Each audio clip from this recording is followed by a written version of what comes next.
अब लाओ लाओ, चाय तो जरूर पियेंगे। तुमने बनाई है? जी मैंने बनाई है, और ये साथ में पकौड़े भी लीजिए प्लीज, ये भी मैंने बनाए हैं। अरे वाह, तब तो जरूर चखेंगे। ये कहानी है आरती की। आरती बहुत सुंदर और संस्कारी लड़की थी। वो अपने माता पिता के साथ गांव में रहती थी। उसके पिता किसान थे जो सब्जियां उगाते थे। उस दिन आरती के लिए उसके घर रिश्ता आया था। सुमन अपने बेटे आकाश का रिश्ता आरती के लिए लाई थी। आरती ने बड़े ही प्यार से सबके लिए चाय और पकौड़े बनाए थे। फिर जैसे ही सुमन ने पकौड़ा चखा, बढ़िया बनाए हैं। जी, मेरी बेटी खाना बहुत ही अच्छा बनाती है। उसके हाथ के खाने की सभी लोग तारीफ करते हैं। ये तो बहुत अच्छी बात है बहन जी। अब तो आप झट मंगनी और पट ब्याह की तैयारी करो। कुछ दिनों के बाद ही आकाश और आरती की शादी हो गई। आकाश शहर में चाय पकौड़ों का ठेला लगाता था। वो पकौड़े बेचकर आराम से अपने घर का गुजारा कर लेता था। फिर शादी के 2 दिन बाद क्या हुआ, आप बड़ी जल्दी जग गए? मैं तो रोज इसी समय जग जाता हूँ। सबसे पहले अपना ठेला साफ करता हूँ और फिर पकौड़ों की तैयारी करता हूँ। फिर ठेला लेकर नाश्ते के समय तक बाजार पहुंचना होता है ना। देर हो गई तो ग्राहक निकल जाएंगे अपने अपने काम पर, बिना मेरे ठेले पर नाश्ता किए। बस इसीलिए जल्दी जागना पड़ता है। और वापस कब आते हो आप? ये तो ग्राहकों के ऊपर है। जिस दिन अच्छी बिक्री हो गई उस दिन दोपहर तक आ जाता हूँ, वरना कई दिन तो शाम भी हो जाती है। ठीक है, चलिए मैं आपकी कुछ मदद करा देती हूँ। तुम क्या करोगी? जाओ सो जाओ। नहीं, आप इतना काम अकेले करेंगे और मैं सो जाऊं, ऐसा कैसे हो सकता है? इसके बाद आरती ने सबसे पहले आकाश के साथ उसका ठेला साफ करवाया। अरे वाह, सच में आज तो सारा काम बहुत जल्दी हो गया। कैसे नहीं होगा, बड़े बुजुर्ग कहते हैं ना, एक से भले दो। सही कह रही हो। वैसे आज तो जोश जोश में करा दिया, कल भी कराओगी ना मेरी मदद? हाँ क्यों नहीं, पत्नी हूँ आपकी, हर सुख दुख में हमेशा आपका साथ निभाऊंगी। आरती की बात सुनकर आकाश मुस्कुरा दिया और फिर अपना ठेला लेकर बाजार की तरफ चल दिया।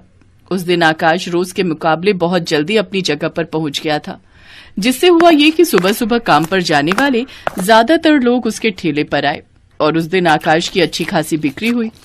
फिर वो दोपहर में 1 बजे ही सारे पकौड़े बेचकर घर वापस भी आ गया।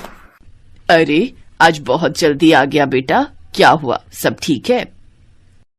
ठीक नहीं माँ, सब बहुत ही बढ़िया है। इसके बाद आकाश ने एक सांस में अपनी माँ सुमन को सारी बात बता दी, जिसे सुनकर सुमन भी बहुत खुश हुई। अब तो हर रोज आकाश और आरती सुबह जल्दी उठते और आकाश जल्दी ही अपना ठेला लेकर निकल जाता। शुरू में तो आकाश की खूब कमाई हुई, लेकिन फिर एक दिन आकाश सीधा शाम को 4 बजे घर आया और उसका मुंह उतरा हुआ था। क्या हुआ जी, आज बहुत देर कर दी?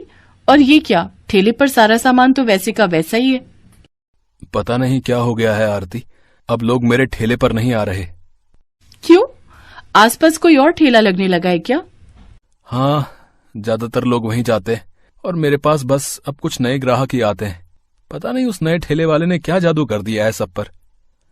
अपने पति को परेशान देखकर आरती भी परेशान हो गई, लेकिन उसने ठान लिया कि वो अपने पति की परेशानी दूर करके रहेगी।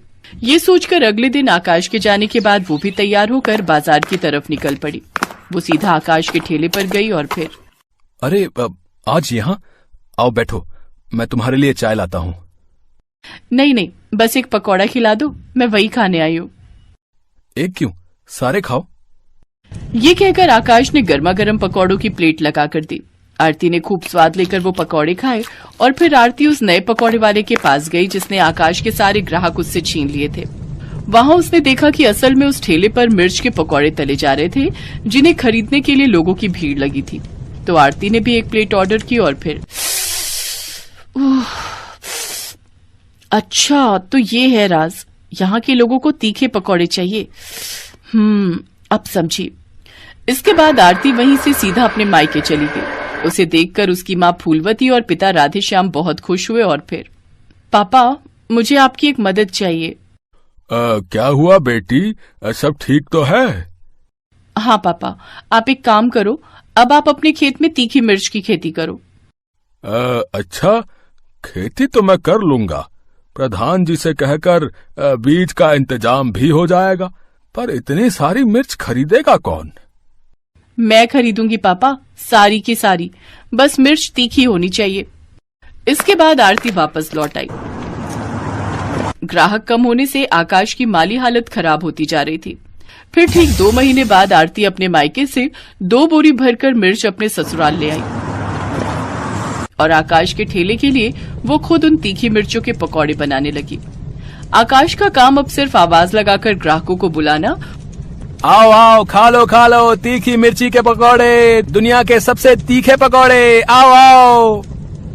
आकाश की आवाज सुनकर वाकई बहुत सारे ग्राहक उसके ठेले के पास जमा हो गए और फिर देखते ही देखते ठेले पर मौजूद सारे पकौड़े बिक गए। और फिर ठीक 1 साल बाद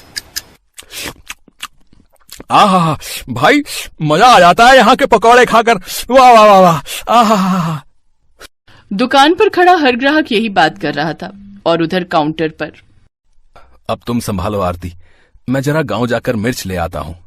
हाँ, और सुनो, ये 25,000 रुपए लेते जाओ, पापा को दे देना 10 बोरे मिर्च के लिए।